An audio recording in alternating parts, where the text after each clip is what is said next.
Assalamualaikum warahmatullahi wabarakatuh. Alhamdulillahi thumma alhamdulillah.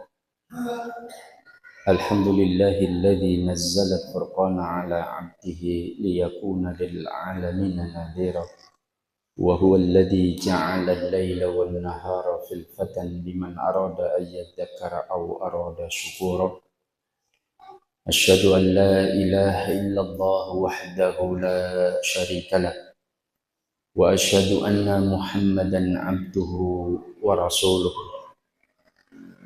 Allahumma salli wa sallim wa barik ala sayyidina wa habibina wa uswatina wa qudwatina wa qurrati a'yunina Muhammadin sallallahu alaihi wasallam wa ala alihi wa ashabihi ajma'ina, amma ba'd.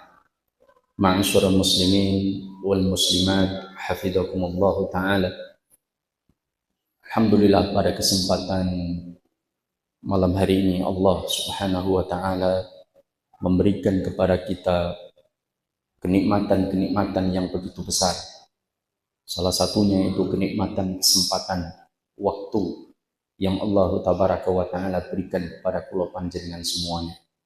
Mudah-mudahan Allah senantiasa memberikan taufiknya kepada kita, sehingga kita dimasukkan ke dalam orang-orang yang pandai bersyukur atas setiap nikmat Allah, dan menjadi orang yang pandai bersabar dari setiap ujian yang Allah Subhanahu wa ta'ala berikan kepada kita. Alhamdulillah, tidak terasa kita sudah masuk pada bulan Sya'ban, bulan yang disebut oleh para ulama sebagai bulan apa? Sya'ban ini bulan apa? Kenapa? Kenapa? Iya. Kalau di Jawa disebut bulan Ruwah. Kenapa disebut Ruwah? Ada yang menyebutkan masanya ngeruwati arwah. Makanya bulan Sya'ban itu banyak orang ziaratul kubur. Mau ziarah kubur sendiri sebetulnya tidak dikhususkan bulan Sya'ban, tidak. Bulan apapun monggo dipersilahkan. Artinya bulan Sya'ban disebut oleh para ulama sebagai syahrul i'dad, bulan i'dad. Apa itu i'dad? Persiapan. Persiapan apa? Persiapan menyambut syahrul Ramadan. Itulah yang disebut dengan bulan Sya'ban, disebut sebagai syahrul i'dad. Dan bulan Sya'ban ini merupakan bulan yang banyak di antara hamba-hamba Allah yang tidak menjadikan bulan Sya'ban ini sebagai peningkatan ibadah. Kenapa? Karena bulan Sya'ban ini bulan yang diapit di antara dua bulan mulia. Satu bulan haram, bulan suci Rajab, yang satu bulan Ramadan. Kita tahu bulan yang istimewa di dalam Islam itu disebutkan di dalam Al-Quran. Itu pertama Ashhur al-Hurum, bulan-bulan haram. Apa itu? Kata Rasulullah, thalathun mutawaliyat, 3 bulan berkesinambungan, yaitu Dzulqa'dah, Dzulhijjah, dan Muharram. Dan yang keempat, wa Rajab Mudhar, kata Rasulullah, bulan Rajab. Ini bulan-bulan suci, bulan-bulan mulia, di mana umat Islam diperintahkan untuk lebih meningkatkan ibadah dan lebih menjauhi segala perbuatan maksiat. Dalam tafsir sebagian ulama, bulan-bulan tersebut umat Islam tidak boleh melakukan peperangan. Nah, ini bulan-bulan suci. Kemudian bulan yang paling istimewa disebut di dalam sunnah sebagai Syahrul Mubarak, bulan yang diberkahi. Ini paling istimewa, Sayyidus Syuhur, yaitu Syahrul Ramadan, bulan Ramadan. Nah, semangat kita dalam bulan Rajab untuk meningkatkan amal ibadah tinggi. dan semangat kita pada bulan Ramadan itu juga besar untuk beramal soleh. Nah, Sya'ban itu di antara 2 bulan mulia, Rajab dan bulan Ramadan. Nah, maka biasanya Rajab itu bulan yang digunakan untuk setel kendu. Apa setel kendu? Pokoknya nyantai kan.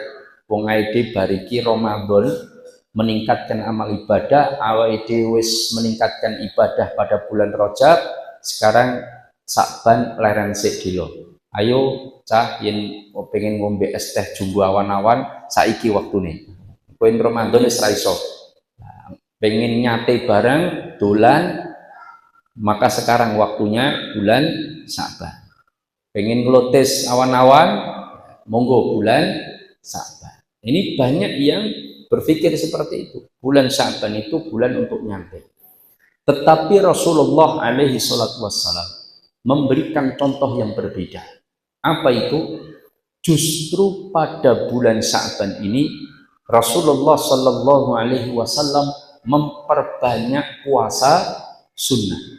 Bahkan Aisyah radhiyallahu taala anha menyampaikan, tidaklah aku melihat Rasulullah, mengetahui Rasulullah puasa sunnah paling banyak kecuali ada pada bulan Sya'ban.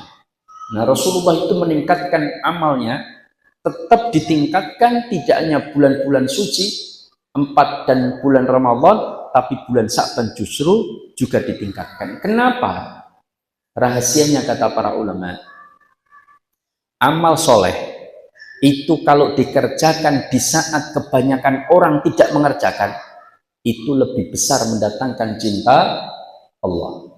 Karena bulan Sya'ban banyak yang nyantai-nyantai dulu, Pak. Nah, saat orang banyak itu nyantai, jenengan malah meningkatkan amal ibadah, itu akan mendatangkan cinta Allah yang lebih besar. Contoh, beberapa amalan yang kebanyakan orang tidak melakukan, dan amalan itu menjadi amalan yang amat sangat dicintai oleh Allah. Apa itu? Sholat malam. Maka Rasulullah menyebutkan salah satu kunci surga. Itu disebutkan oleh Rasulullah, wasallu billaili wan nasinya, menegakkan sholat malam di saat kebanyakan orang niam tidur, Pak. Kemudian juga amalan sholat duha. Allah itu cinta kepada hamba yang melakukan amalan di saat orang lain itu tidak melakukan. Sholat duha paling afdol dikerjakan jam berapa? Jam pinten, Bu? Jam 11 dan jam 7. Para ulama sepakat bahwa sholat duha yang paling baik dikerjakan adalah sholat duha yang dikerjakan di saat kebanyakan orang itu sibuk bisnis. Jam pinten kira-kira? Jam 10. Maka Rasulullah dalam satu isyarat, ketika anak onto ketika berjemur mulai kepanasan, itu sekitar jam 10. Karena di Arab sana kalau jam 10 sudah mulai semelenget panggil, nah panas. Maka itulah waktu sholat duha yang terbaik. Kenapa?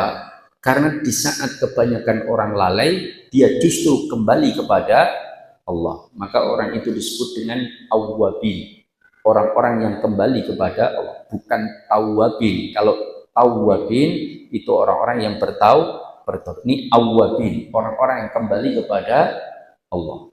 Nah, maka jamaah dimuliakan Allah, ini tentang bulan Sya'ban. Sedikit sebelum kita masuk bab muamalah,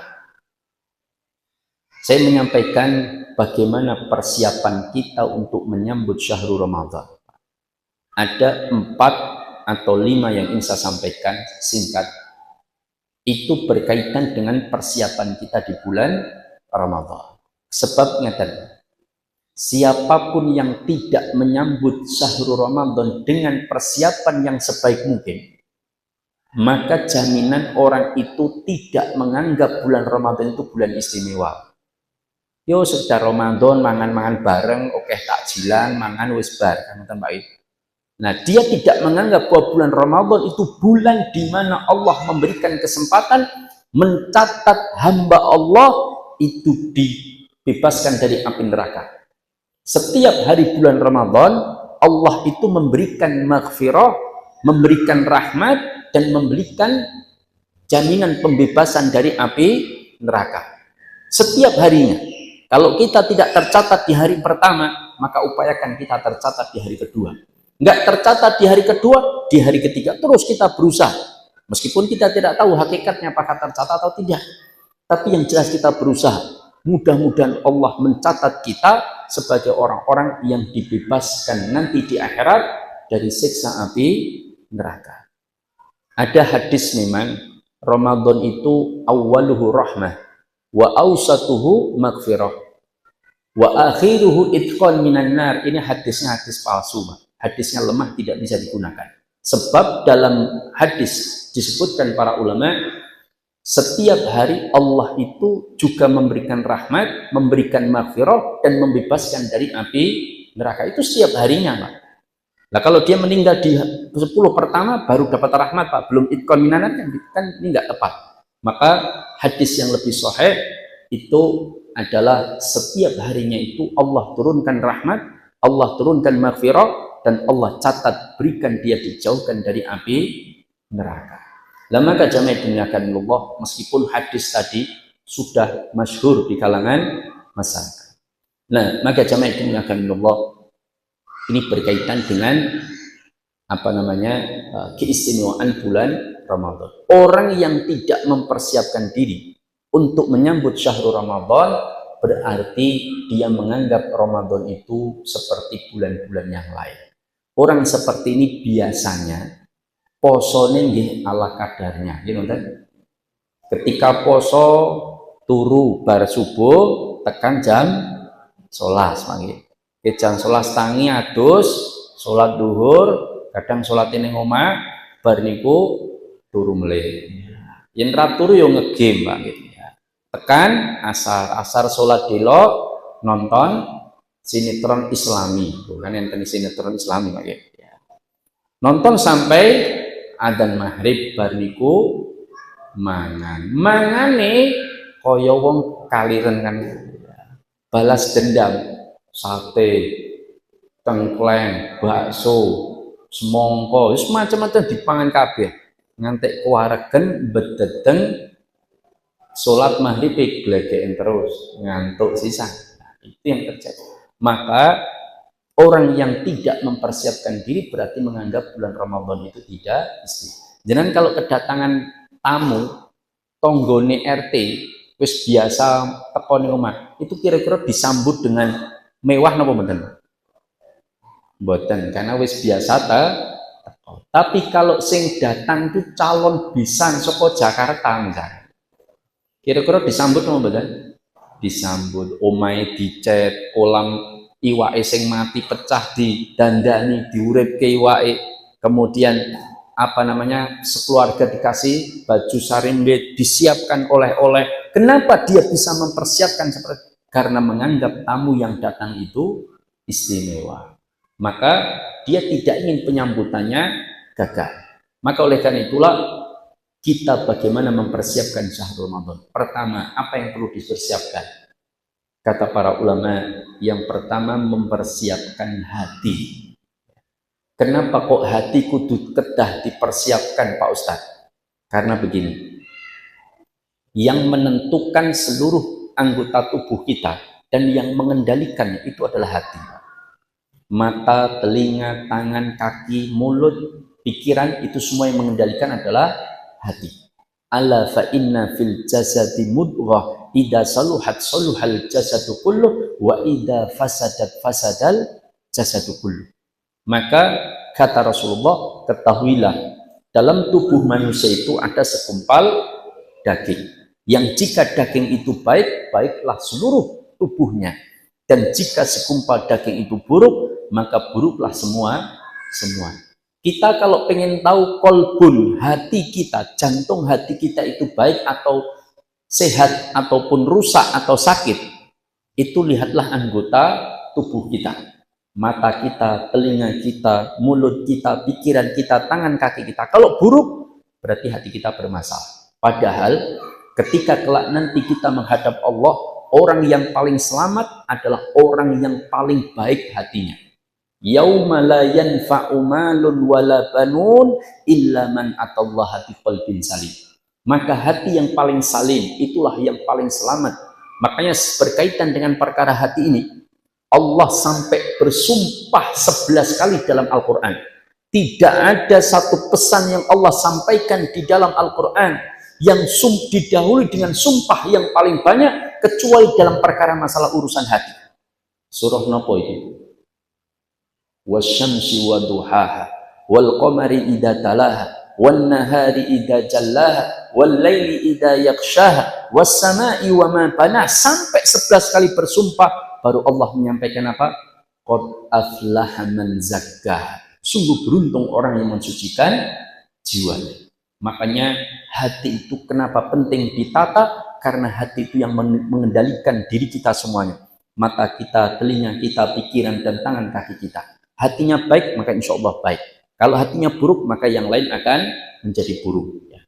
Itu intinya. Kalau kita pengen dalam beramal soleh di bulan Ramadan, itu mata kita mampu dijaga, telinga kita mampu dijaga, mulut kita mampu dijaga, pikiran dan tangan kita mampu dijaga, tidak melakukan banyak maksiat, maka kendalikan dan bersihkan hati itu. Karena hati itu penting. Apalagi hati itu letaknya ketakwaan. Rasulullah itu sambil menunjuk dadanya sebelah kiri. At-taqwa hahuna, at-taqwa hahuna. Takwa itu ada di sini, di jantung hati kita. Jangan pernah melihat fisik hati. Pernah makan hati? Oh, pernah, Pak. Bukan itu, Pak. Kolbun itu bukan sering kita bikin sambal goreng, itu bukan. Itu namanya alaqah. Alaqah itu segumpal darah. Hati yang sering kita makan itu adalah dalam bahasa Arab disebut dengan al-kabid. Kabid, kabidun. Itu artinya hati yang sering kita makan, yang bikin sambal goreng itu. Bukan itu segumpal dagingnya. Karena Rasulullah menyebutkan mudghah, segumpal daging, sedangkan hati atau limpa kan uhillat lana maitatani wa daman, dihalalkan bagi kami 2 darah dan 2 bangkai. 2 darah itu adalah al-kabid, yaitu yang sering kita bikin sambal goreng, hati yaitu segumpal darah yang membentuk organ loh ya. Tapi kalau darah mengalir terus digumpalkan terus digoreng, itu saran nggak boleh, haram. Nah, ini darah yang sudah membentuk organ dalam tubuh makhluk, yaitu hati, itu yang boleh kita makan. Tapi kolbun bukan itu. Kolbun itu segumpal daging yang para ulama lebih merujuk kepada jantung. Cuman ada yang berpendapat bukan jantung, tapi segumpal daging yang ada di dalam jantung. Tapi karena kita sudah kadung mengartikan hati, Pak, wis bacot wis putih meneh. Tapi bayangan kita jangan hati yang sering kita makan, bukan itu. Nah, kenapa kita penting menata hati dalam menyambut syahrul Ramadan, kata para ulama, karena hati itulah yang mengendalikan seluruh jiwa kita, dan hati itulah letaknya ketakwaan. Dan kenapa hati itu letaknya ketakwaan penting kita perhatikan? Karena puasa Ramadan kula panjenengan tujuannya satu, apa Pak? Kutiba alaikumus syamu kama kutiba alal ladzina min qablikum la'allakum tattaqun. Kalau tujuan puasa menjadikan kita manusia yang bertakwa, maka bagaimana kita mempersiapkan media tanam dari pohon ketakwaan berupa kolbun itu dipersiapkan dengan baik. Maka media tanam yang bagus, banyak komposnya, subur, airnya cukup, tidak bacek dan tidak kering, maka insya Allah tumbuhan yang berada di media tanam tersebut akan bagus dan indah, cepat besar, boten stunting, kuntingan. Tapi kalau tanah media tanam itu jelek, maka tumbuhan itu juga akan jelek. Makanya tempat menanam benih ketakwaan dalam hati itu, maka persiapkan hati dengan baik. Nah, bagaimana cara mempersiapkan hati, Ustadz? Yaitu dibersihkan dari segala bintik-bintik noda kemaksiatan. Karena setiap maksiat itu akan meninggalkan nuqtatus sauda, kata Rasulullah, satu bintik hitam. Kalau semakin banyak bermaksiat, maka semakin rusak hatinya. Maka kalau rusak hatinya, maka jaminan ibadah yang dikerjakan itu akan leda-lede, males, Pak. Kenapa? Karena hati yang mengendalikan seluruh tubuh kita. Contoh, Pak, kalau ada pemuda, pun ini, Pak, kali ini, Pak, kali ini, ada pemuda kali ini, esok jam pitu wis nyambut gawe. Mulai ngelembur tekan jam 8 malam, Pak. Jam 8 malam masih ronda. Pulang sampai rumah habis ronda jam 11. Tidur dia. Baru jam 11. Jam 2 dibangunkan untuk sholat tahajud. Kira-kira semangat nggak? Pripun? Subuh yang angel nih, apalagi sholat tahajud. Tetapi ketika pemuda tersebut dengan kondisi yang sama, jam 7 pagi bekerja, pulang jam 8 sampai lembur, habis itu masih diajak ronda, pulang jam 11 malam, baru tidur jam 11, mulai tidur jam 11, betul-betul angkler jam 12. Terus jam 2 dibangunkan untuk diajak bapake nonton pertandingan sepak bola Piala Dunia di mana? Sing bermain Ronaldo. Kira-kira mangkat apa mboten? Mangkat, Pak. Maka yang membedakan itu ringan atau berat hatinya, Pak. Paham? Maka mempersiapkan hati itu penting, Pak. Bukan perkara sepele, ini perkara besar sampai Allah bersumpah 11 kali. Nah, hati yang bersih, insya Allah dia akan nikmat dalam beribadah. Halawatul ibadah itu dia akan dapatkan. Hati yang sehat, hati yang benar, hati yang bersih. Makanya kalau hatinya masih banyak bintik hitam, noda, dosa, itu ketika diajak sholat taraweh, Pak, setengah juz wae, Pak, mboten sah sak juz, setengah juz sesuai pindah masjid, Pak, gitu kan. Wah, joning kono masjid Islamic Center dawa-dawa salate kan itu. Marake keju, wis ganti wae sing kono musala kono lho, cepet anas kulhu kan ngoten, Pak, nggih. Nah, maka itu yang dipilih. Karena sholat itu dianggap sebagai beban, sebagai dianggap sebagai kayak apa namanya, membebani dirinya yang menyusahkan. Tapi kalau orang hatinya bersih, sholat itu dianggap sebagai kebutuhan. Kalau butuh, orang namanya butuh itu senang kalau mendapatkan, Pak. Ketika dia dengar adzan, semangat tuh adzan, dipanggil Allah, datang ke masjid. Tapi kalau hatinya kotor, Pak, adzan, Allah wis adzan meneh, kan nonton Pak, lagi wae sholat duhur mulai wis adzan meneh. Dadak sholat meneh kan itu. Nah, itu berat ya. Kenapa? Hatinya kok kotor. Makanya supaya semangat dalam beribadah bulan Ramadan, bersihkan hati kita. Dengan apa cara membersihkan? Dengan dua cara. Satu, dengan taubat. Yang kedua, dengan istighfar. Maka perbanyaklah istighfar di bulan Sa'ban ini, mumpung masih ada 1 bulan, agar dengan taubat dan istighfar itu bintik-bintik hitam bekas dosa dan maksiat yang kita lakukan itu mulai pudar dan hilang luntur, sehingga ketika hati kita bersih, maka insya Allah mengerjakan amalan di bulan Ramadan itu akan semangat. Puasa senang, tadarus Quran semangat, baca apa namanya dzikir pagi petang jalankan, sholat taraweh 1 juzan siap, kan itulah hati orang yang bersih. Yang kedua, apa yang perlu dipersiapkan pada bulan Ramadan, menyambut syahrul Ramadan? Kata para ulama, kerjakanlah pada bulan Sa'ban ini sesuatu apapun yang akan mengganggu puasa kita, maka kerjakan mulai bulan Sa'ban. Napa, Pak? Sesuatu yang akan merusak dan mengganggu puasa kita pada bulan Ramadan, apalagi terutama di 10 hari terakhir. Kalau perkara itu tidak dikerjakan, maka kita akan terganggu puasa dan ibadah kita. Apa contohnya? Bikin baju baru sarimbit sak keluarga. Kebanyakan orang itu menyediakan, membeli itu kapan? 10 hari terakhir Ramadan. Makanya masjid terus jadi sepi Pak 10 hari Ramadan terakhir. Pindah teng pundi? Matahari, Grand Mall, Solo Square, semacam-macam pindah ke sana Pak. Poso-poso malah keluyuran teng mall gitu kan.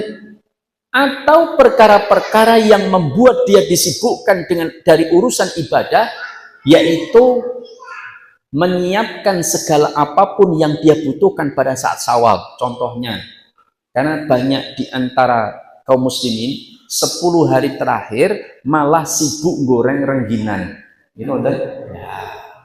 Esok goreng rengginan, awan goreng kacang, sesuke gawe nastar gitu kan. Sibuk gawe panganan dinggo sok kon sedulur-dulur do teko rene kabeh. Enggak salah, boleh. Tapi apa enggak rugi? Wong poso sedang akan berakhir. 10 hari terakhir itu merupakan 10 malam terbaik di dalam Islam. Kok malah sibuk goreng rengginan? Maka gorenglah sejak sekarang bulan Saban. Kok ditutup rapet gen mboten melempem kan ngoten. Nah, yen mboten nggih mang pesen mawon kira-kira duwe duit, mending pesen panganan, so aku duwe njaluk rengginan telung toples, kacang telur 5 toples kan ngoten nggih.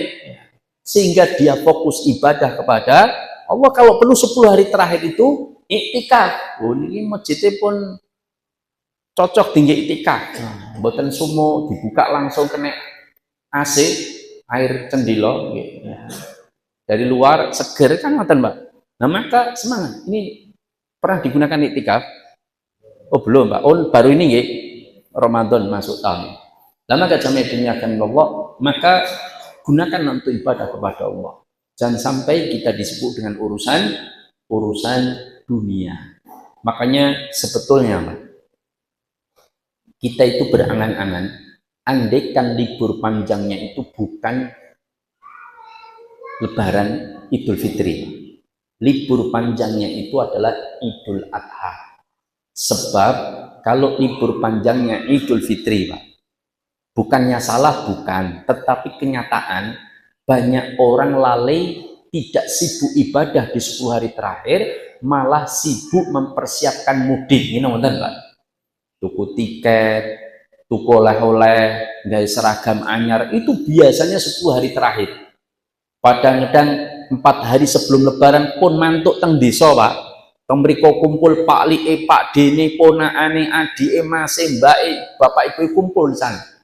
Terus petang dino sebelum berakhirnya Ramadan, apa kerjaannya? Ngobrol. Piye kabare Mbak Yu? Apik-apik wae. Wis piye ternakmu ndi piye? Endi tonton macam-macam. Bareng ngobrol kalau Pak Lie, Pak Dene, bar kuwi mbae, bar kuwi ponakane, macam-macam. Beng dino ngobrol karena suwe ra ketemu, Mbak. Padahal ini adalah 10 hari terbaik di malam-malam terbaik di hari Ramadan. Malah tidak mengetatkan ikat pinggang untuk semangat dalam ibadah, malah disebut dengan urusan di luar ibadah. Maka ini ya silaturahim bagus, itu juga bisa menjadi ibadah, tapi tentunya jangan sampai menyibukkan, melalaikan kita dari ibadah siam Ramadan, tadarus Quran, qiyamul lail dan lain sebagainya. Maka itu yang harus kita perhatikan. Tapi kalau liburan panjang Idul Adha cocok Pak. Kenapa? Karena hari itu adalah hari nyate sedunia Pak. Kan nonton kaya? Ya, sing ra tau nyate iso nyate bendino Pak. Nah, ada daging, beleh wedhus, sapi, kumpul keluarga Pak. Kan cocok Pak. Nah, jadinya ketika Lebaran besar itu mereka nggule nengkleng nyate mangan bareng-bareng itu bagus Pak. Apalagi 10 Dzulhijjah tidak boleh puasa, 11, 12, 13, 4 hari. Libur 4 hari plus tambah 3 hari. Jadi khusus Idul Adha libur sepekan Pak. Nah insya Allah tinggal do mudik. Tapi Idul Fitri libur mung sedino pas sholat tok Pak. Insya Allah do mudik Pak. Ya itu angan-angan Pak ya. Sehingga Ramadannya terjaga. Maka nanti kalau saya ketemu Mas Wowo tak usul. Ya. Mas Wowo presiden Pak. Yang ketemu ini atau ketemu. Lama kejamnya dinyakan Allah, ini tentang persiapan kedua. Yang ketiga, hindarkan segala apapun yang akan mengganggu puasa kita, maka tutup pintu-pintunya. Contohnya apa? Facebook, Twitter, Instagram, atau apapun lah ya. Kalau WA mungkin masih dibutuhkan. Pokoknya yang Instagram, Twitter, Facebook, Snap apa-apalah semuanya itu tutup dulu ketika masuk Ramadan. Kenapa? Itu mengganggu, Pak. Makanya ada ulama yang menyebutkan HP itu apa? Setan gepeng, Pak. Kenapa? Karena merusak hidup kita kadang-kadang. Betul manfaatnya besar, iya, kalau dipakai dengan benar. Kalau enggak dipakai dengan benar, madorotnya juga besar. Oh, dengan handphone iso nonton film-film macam-macam, gitu nonton? Iya, yang mau porno, yang mau semacam-macam itu ada di HP, dan begitu mudah. Oh, sekarang itu teknologi semakin canggih, Pak. Foto, mohon maaf ya, ini teknologi namanya teknologi AI, Pak. Wong nganggo klambi, Pak, pakai baju foto, terus dimasukkan ke teknologi AI, langsung sorau rangau klambi blas, Pak. Betul. Itu terjadi. Ya itulah teknologi macam-macam. Nah, makanya teknologi kadang bisa memberikan manfaat, kadang juga mandorotnya besar. Tergantung orang itu bagaimana mengendalikan teknologi. Kemudian yang keempat, persiapkan ilmu, Pak, dalam menyambut syahrul Ramadan. Ilmu tentang siam Ramadan, sunnah-sunnahin nopo kemawon. Ilmu tentang sholat taraweh, bagaimana kaidah dan tata cara supaya sempurna dalam mendapatkan pahala sholat taraweh. Contoh, ada orang sholat taraweh itu ketika pas witir pulang, Pak. Gitu, nonton, Pak. Ada yang begitu? Ada. Karetnya bagus, betul. Itu pilihan, boleh-boleh saja. Supaya nanti ketika pulang, dia bisa sholat tahajud lagi, baru ditutup witir. Kan nonton, Pak? Nah, tapi kurang tepat menurut banyak para ulama. Kenapa? Karena ada riwayat, barang siapa yang sholat sampai selesai bersama imam, Allah akan mencatat dia sholat semalam suntuk lu. Perhatian ini. Sing siji sholat taraweh terampung, salam, witir, kemudian pulang, turu, angkler sampai menjelang sahur, baru dia bangun sahur tanpa sholat melek, dihitung sholat semalam suntuk. Sedangkan tadi yang pulang belum selesai pulang, terus dia tidur malamnya tahajud lagi, kemudian witir, masih kalah dengan yang dianggap sholat semalam suntuk. Maka selesaikan dulu bersama imam. Tapi nanti malam saya pengen tahajud lagi, enggak apa-apa. Yang penting jangan witir lagi, paham? Karena sudah witir bersama imam. Maka sholatlah sampai selesai. Setelah selesai pulang, jenengan sholat sendiri nanti malam silahkan. Mau mendatangi sholat 1 jusan malam hari jam 2, monggo silahkan. Yang penting tidak witir lagi, pas imam witir jenengan sudah selesai. Maka ini tentang bagaimana ilmu itu penting, termasuk iktikaf. Karena mohon maaf, saya itu masih sering melihat iktikaf itu tidak sesuai dengan sunnah. Lawung iktikaf, saya itu pernah ikut di Solo, iktikaf di satu masjid, bayar waktu itu kalau nggak salah 300 atau 100 atau berapa, saya nggak lupa. Pokoknya bayar, Pak. Ya memang wajar untuk makan dan sebagainya. Saya masuk ke situ pas malam 27 Ramadan, Pak. Ini kan paling istimewa, Pak. Apa yang terjadi? Malah takmir masjidnya bikin sarasehan, Pak.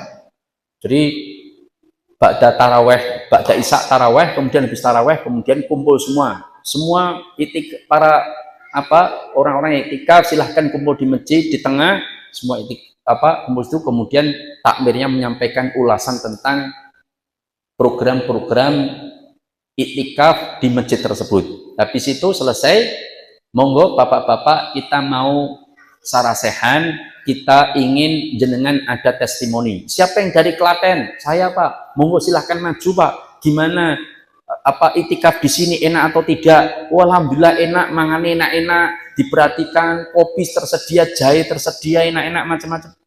Iki arep iktikaf atau enggak acara sarasehan? Ya tidak. Iktikaf itu berdiam diri, fokus ibadah masing-masing. Kalaupun ada pengajian, enggak apa-apa, dengarkan selesai. Kalau perlu enggak ada soal jawab, enggak ada tanya jawab. Ini pendapat banyak para ulama. Sudah fokus ibadah, sampai Rasulullah itu iktikaf bikin kemah-kemahan, Pak. Di dalam masjid bikin kemah-kemahan. Fokus beribadah, tidak banyak berinteraksi dengan orang-orang yang iktikaf yang lain. Tapi kadang Ustadz iktikaf malah ditekak-tekok ya. Ustadz hukum ini pripun Ustadz? Wah, iktikaf orang malah tanya jawaban. Lah maka kita fokus ibadah. Apalagi Itikaf habis setiap malam malah do ngumpul ning pojokan atau di serambi terus gawe kopi, gawe jahe terus karo ngobrol piye sapimu. Alhamdulillah apik-apik sapiku gede-gede lemu-lemu saiki. Itikaf ngobrol ini jenenge pindah wedangan, Pak, kan ngoten Pak. Itikaf itu fokus ibadah. Kalau capek ya tidur, nanti bangun lagi pikiran atau sholat malam atau tadarusan silahkan. Fokuskan untuk ibadah kepada Allah.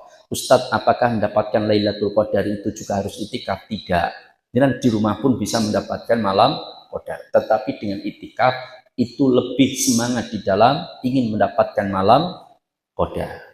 Nah, jamaah dimuliakan Allah, ini mang menit malah setengah jam ya. Kita sebutkan hadis dulu berkaitan dengan fikih muamalah. Mudah-mudahan belum pernah saya sampaikan. Ini saya selingi hadis muamalah, baru kemudian materi yang kita lanjutkan dari yang kemarin. Kemarin itu terakhir sampai apa? Masih ingat?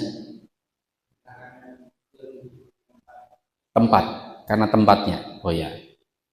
Atau saya lanjutkan itu dulu ya.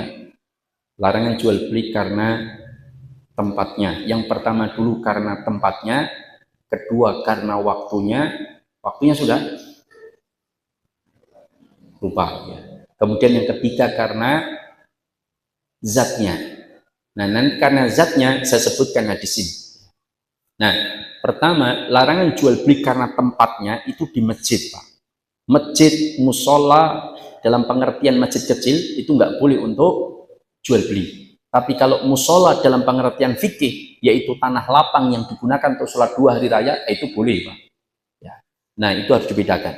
Nah, masjid itu tempat yang tidak boleh digunakan untuk transaksi jual beli. Jenengan pas melu pengajian terus itu WA, "Lek, jarine sapi ini didol, piro njalukmu?" Ah, enggak, jangan dijawab, Pak.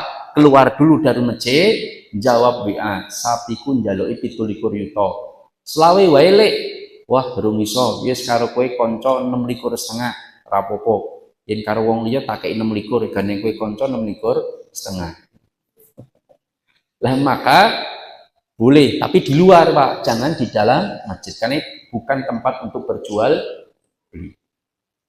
Makanya saya pernah memberikan masukan kepada seorang ustadz. Beliau habis kajian begitu, tawa buku, Pak. Ya. Saya alhamdulillah punya buku, Bu, ibu-ibu, siapa yang mau beli buku, saya karangan saya misalkan ini harganya 75.000. Kalau mau pesen atau mau beli, monggo saya layani. Oh ya Pak Ustadz, saya nggak boleh, Pak, karena dia sudah jualan buku, Pak. Kecuali kalau siapa yang mau buku, Pak, saya kasih. Nah itu boleh, Pak. Ini yuk Ustadz bangkrut. Ya. Tapi sukses di akhirat kan ya berbagi harta. Nah, jamaah dimuliakan Allah, ini tentang tempat, waktunya. Kapan waktu terlarang? Yaitu saat dikumandangkan adzan sholat Jumat.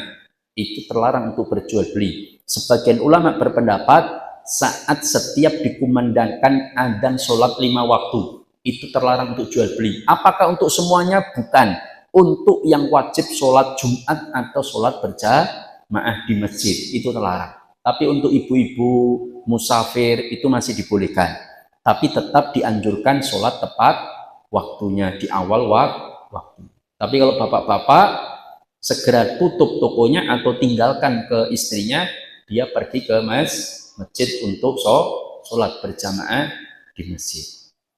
Nah, ini tentang waktunya. Kemudian tentang zatnya. Nah, zatnya ini terlarang berjual beli pada zat yang najis dan haram. Zat yang najis atau haram tidak boleh diperjualbelikan. Kita ternak ayam 30.000 ekor, tiap hari mati 5, 10, 2, 6. Nanti bangkainya Ustadz saya jual ke peternak lele ayam 5.000, boleh enggak? Enggak boleh, karena ayam itu bangkai dan bangkai itu najis, tidak boleh diperjualbelikan. Ya, maka kalau dikasihkan enggak apa-apa, tapi kalau digunakan untuk makan lele ayam atau ikan piranha atau ikan bawal, boleh nggak? Kalau masih mayoritas makannya bukan barang najis, ikan tersebut masih halal.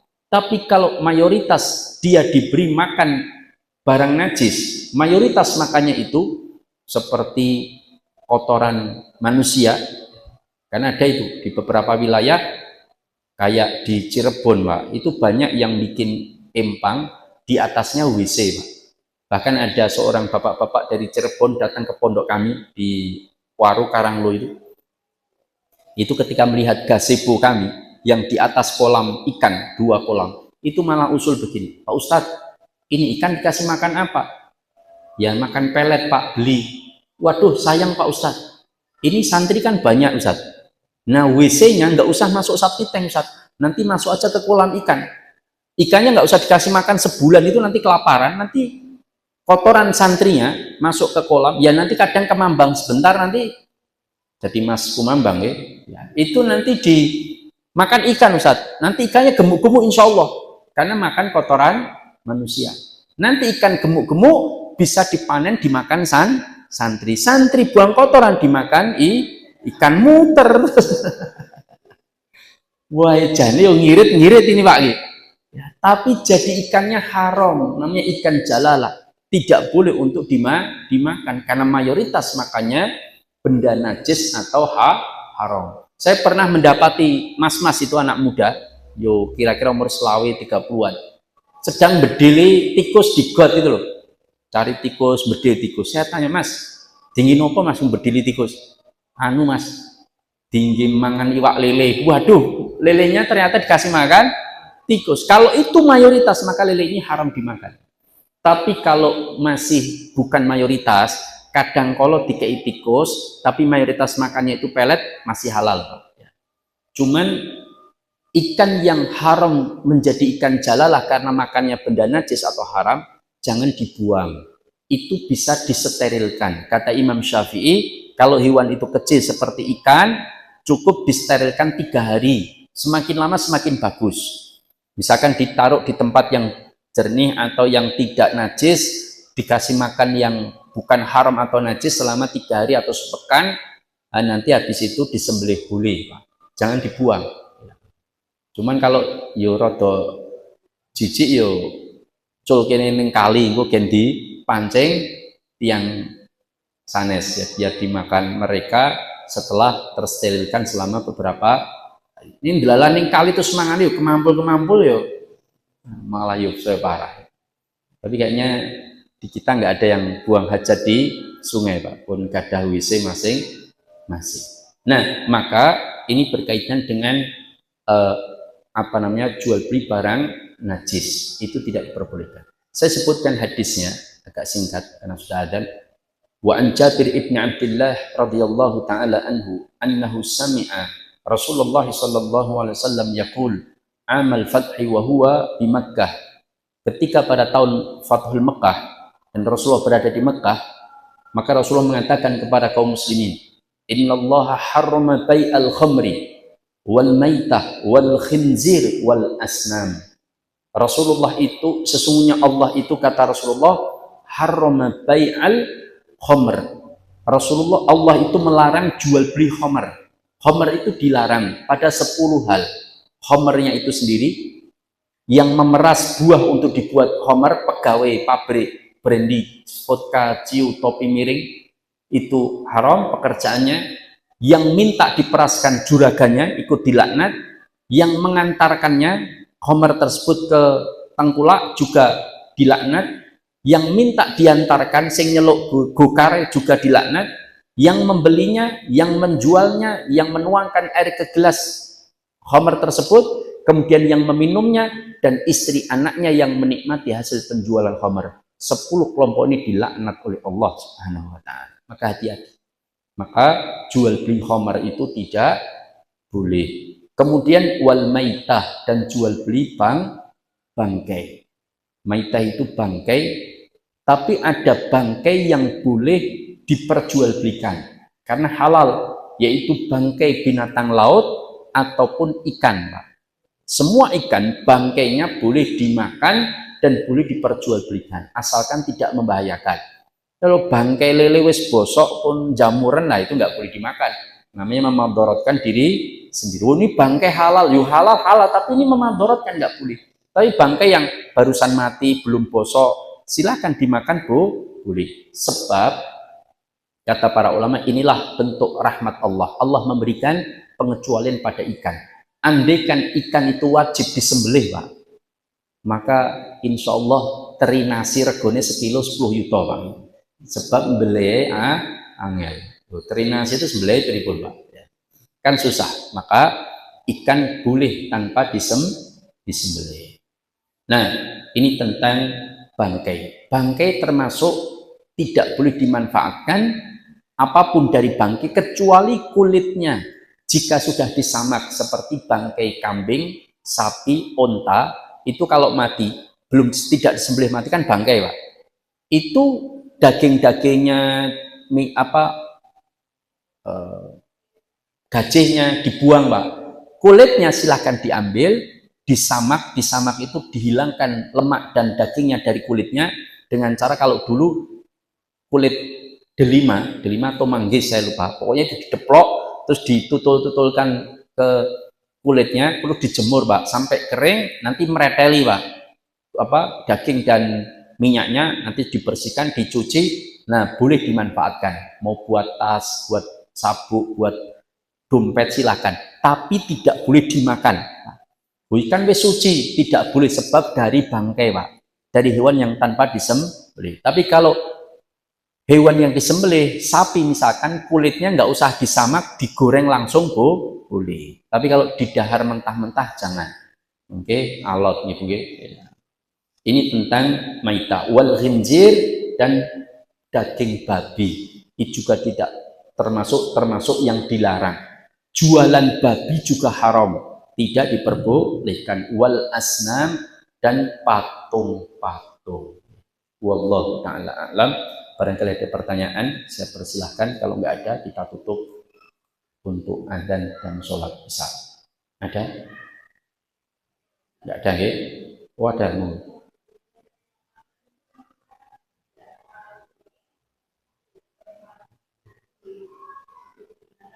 Ya, Ustadz, kalau kita beli lele atau ikan apapun yang kita tidak tahu memeliharanya itu apakah dengan cara dikasih makan benda najis atau haram, gimana hukumnya? Kalau kita beli ikan lele di pasar atau dimanapun, itu dianggap seperti normal. Artinya ya seperti orang melihara ikan secara normal, tidak dikasih barang najis atau haram. Maka sudah beli saja tidak apa-apa. Nggak perlu sampai ditanya, nyon sewu Pak, niki lele sapi teng nopo mboten. Nah, tapi kalau mau tanya ya monggo, tapi sebenarnya nggak perlu. Kenapa? Kecuali kalau kita tahu, iki bako lele ini melihara dewe, ternyata bikin WC di atas kolam. Nah, lelenya nggak pernah dikasih makan kecuali dari kotoran dia dan satu RT-nya dia. Ya, maka tidak boleh kita beli. Kalaupun kita beli, maka harus disterilkan. Tapi sebagian ulama karena benda ini, lele ini menjadi najis, maka tidak boleh dimakan dan diperjualbelikan. Tapi ada yang masih membolehkan asalkan disterilkan sebelum dimakan selama beberapa hari.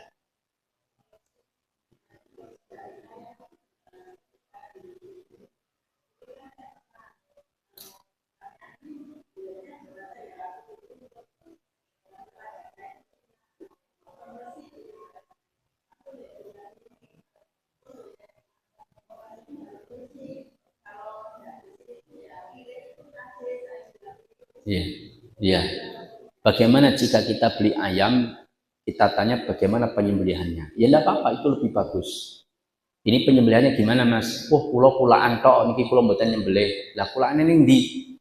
Teng mriku ngene kohbuan misalkan, bukan muslim, nyembelihnya kemungkinan tidak sesuai syariat, maka cari yang penyembelihannya sesuai syariat. Tapi sebetulnya selama hewan itu penjualnya adalah muslim, ya kita anggap bahwa dia menyembelihnya secara syar'i. Kecuali kalau tahu betul bahwa dia penyembelihannya tidak sesuai syariat, maka tidak boleh kita beli. Tapi kalau kita pengen hati-hati, itu ya bagus-bagus saja kita tanyakan, ini boleh dia apa orang, Mas? Kalau boleh piyambak Bu menyembelih syar'i, sudah pernyataan dia. Ternyata dia ngapusi, itu urusan dia, dosa dia. Yang kita makan insya Allah tetap halal. Wallahu ta'ala. Kayak kita diberi makan masjid misalkan ya, ikan atau daging ayam, maka apakah kita harus tanyakan, nyun sewu niki iwake kok ngendi iki, iwak ayame goreng iki, apa menyembelih sari apa ora? Itu jumhur ulama mengatakan tidak perlu ditanyakan. Pokoknya dikasih sesama muslim, sudah makan saja tidak ada masalah. Yang penting bismillah. Kalau yang bertanggung jawab ngasih ikan itu yang membeli. Yang membeli dia belinya di mana? Kira-kira halal nggak daging itu? Kalaupun dia sudah beli di tempatnya orang muslim, yang bertanggung jawab lagi adalah yang dodolan ikan tadi, ayam tadi. Ya, nanti yang bertanggung jawab di akhirat. Makanya kita tidak. Yang penting, oh ini pemberian seorang muslim, ya sudah makan saja nggak ada masalah. Yang kudu ditekoni nyun sewu. Niki ayame pripun gula niki. Malah kesuwen malah ramangan-mangan kan gitu. Demikian. Wallahu taala alam. Cukup? Ada yang lain? Monggo.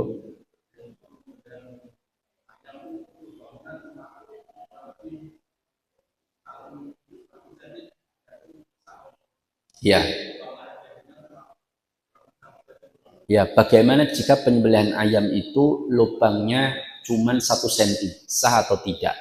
Karena begini, yang paling penting adalah terpotongnya saluran yang harus terpotong. Hewan itu kan ada 4 saluran yang seharusnya terpotong. 2 saluran darah ada letaknya di kanan dan kiri. Yang kedua, saluran makanan dan saluran nafas, Pak. Itu yang paling sempurna kalau semua terpotong. Maka menyembelih itu agak melingkar. Setengah leher begitu minimal. Bukan minimal, standarnya setengah leher. Itu terpotong. Dan itu jelas lebih dari 1 cm. Supaya betul-betul darah uratnya itu terpotong, saluran makanan, saluran nafas terpotong. Para ulama sebagian meminimalkan, minimal salah satu dari saluran darah itu terpotong dan 2 saluran nafas dan makanan itu terpotong. Kalau 2 saluran darah tidak terpotong seperti milik kambing, mung terpotong saluran nafas dan makanan, itu haram dagingnya menjadi. Maka kadang kambing kalau disembelih iso ngadeg, melaku barang, kemungkinan Pak, tapi tidak pasti. Kemungkinan 2 saluran darahnya tidak terpotong, Pak. Mungkin saluran nafas dan saluran makanan terpotong, tapi 2 saluran darah tidak terpotong. Dan kalau nyembelih kambing yang benar, seret itu melingkar setengah leher, itu pasti ada saluran darah yang kemudian langsung mantul tur gitu. Nah itu yang dimaksud saluran darah yang terpotong. Maka minimal itu. Bahkan sebagian ulama mengatakan 2 nafas dan kerongkongan terpotong salah satu, tapi 2 urat darah terpotong semuanya, malah dianggap sah, Pak. Minimal 2 saluran darah ini salah satunya terpotong, Pak. Makanya hewan yang saluran darahnya tidak terpotong, itu biasanya tubuhnya hewan jadi biru-biru atau, tapi tidak semua begitu ya, tapi kadang, atau dagingnya cepat busuk, Pak. Nah, itu karena saluran darahnya tidak terpotong. Darahnya masih banyak di dalam tubuhnya. Kalau kita nyembelih goreng ternyata dibuka, di dalam dagingnya itu masih darah banyak yang itu kemungkinan karena saluran salafnya tidak terpotong. Maka kalau cuman 1 cm ternyata bisa memotong saluran darah dan 2 saluran makanan dan nafas, nggak ada masalah. Tapi kayaknya sulit, Pak. Ya, maka lebih baik cari yang motongnya bener, Pak. Wong kadang mau dingeten ketok disret sidik tok ngeten dilebokke. Kadang dilebokke men itu dia masih hidup langsung lebokke banyu panas, Pak. Ya tidak. Ini masalah, Pak. Berarti matinya bukan karena disembelih tapi karena air panas. Seharusnya itu ditunggu dulu sampai mati baru masukkan air panas. Tapi kadang-kadang bakul penyembelihan itu kadang-kadang rasa baran, selak antri noke, share, leboke banyak panas, share, leboke banyak panas. Oh ini masalah, Pak, darah belum sempat keluar semua tertahan oleh air panas. Makanya kadang biru-biru kulitnya dan sebagainya, itu nggak boleh. Maka binatang itu menjadi haram untuk dimakan. Maka, tapi kalau kita nggak tahu, oh sing nyembelih tonggoku muslim, disembelih, kita nggak tahu penyembelihan seperti apa, ya makan aja nggak apa-apa. Ini menurut jumhur ulama. Yang andaikan salah penyembelihan, dosa yang nanggung dia, Pak. Paham? Karena kenapa menyediakan ayam yang sembelihannya tidak benar. Tapi ada juga ulama yang ketat, menanyakan nyembelih, piteke colongan apa dudu misalnya. Ya monggo, tapi kayak terkesannya nggak percaya sama yang ngasih ayam. Ya, wallahu ta'ala alam. Cukup barangkali itu yang bisa saya sampaikan, mudah-mudahan bermanfaat. Aqulu qawli hadza wa astaghfirullah li wa lakum innahu huwal ghafurur rahim. Subhanakallahumma wa bihamdika asyhadu an la ilaha illa anta astaghfiruka wa atubu ilaik. Assalamualaikum warahmatullahi wabarakatuh.